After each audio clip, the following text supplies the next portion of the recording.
The Fairies.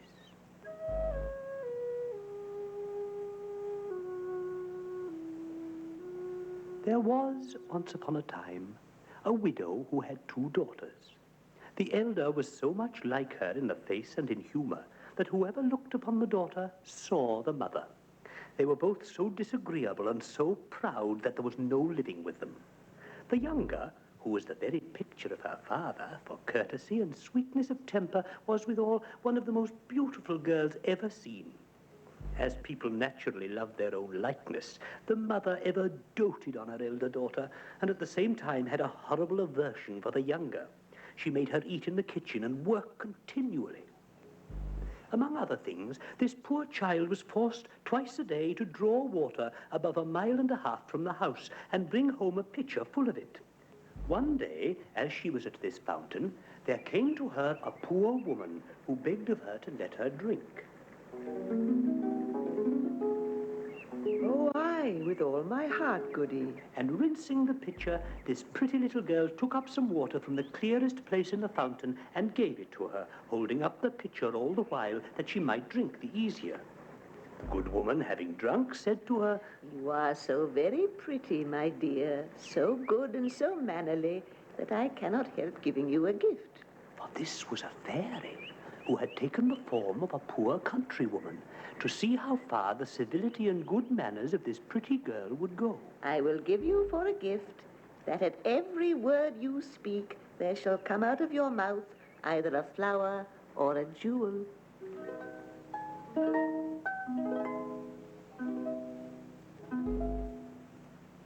When this pretty girl came home, her mother scolded at her for staying so long at the fountain. I beg your pardon, Mamma, for not making more haste. And in speaking these words, there came out of her mouth 2 roses, 2 pearls, and 2 diamonds. What is it I see there? I think I see pearls and diamonds come out of the girl's mouth. How happens this, child? This was the first time she ever called her child. The poor creature told her frankly all the matter, not without dropping out infinite numbers of diamonds. In good faith, I must send my child thither. Come hither, Fanny. Look what comes out of thy sister's mouth when she speaks. Wouldst not thou be glad, my dear, to have the same gift given to thee? Thou hast nothing else to do but to go and draw water out of the fountain, and when a certain poor woman asks you to let her drink, give it to her very civilly. It would be a very fine sight indeed to see me draw water.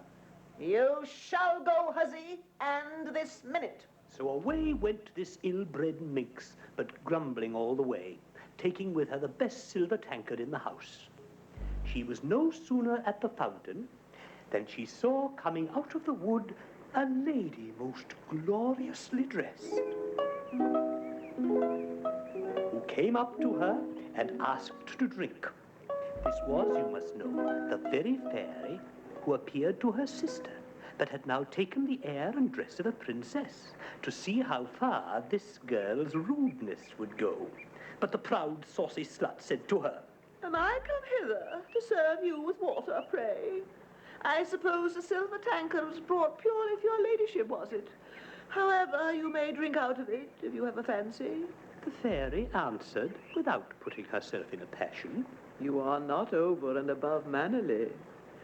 Well then, since you have so little breeding and are so disobliging, I give you for a gift that at every word you speak there shall come out of your mouth a snake or a toad.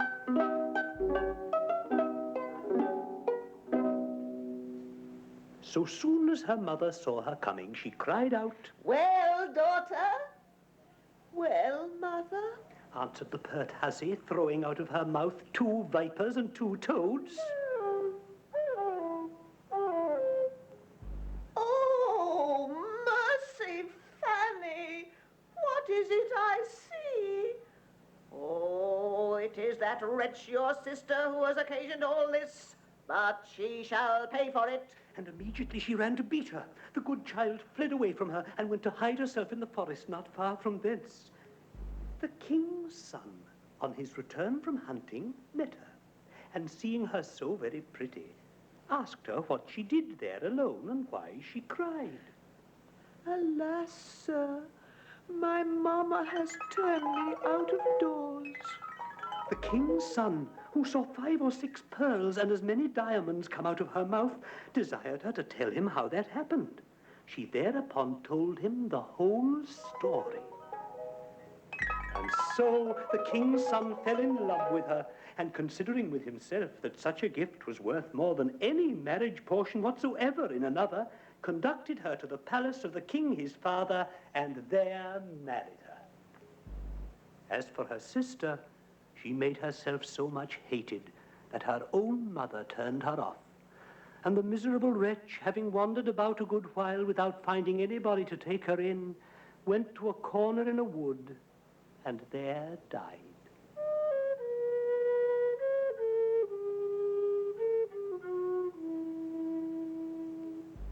Money and jewels still we find, stamp strong impressions on the mind.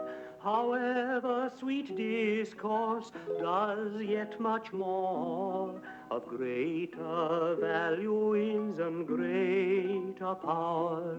Do, do, do, do, fa la la la le, la lo.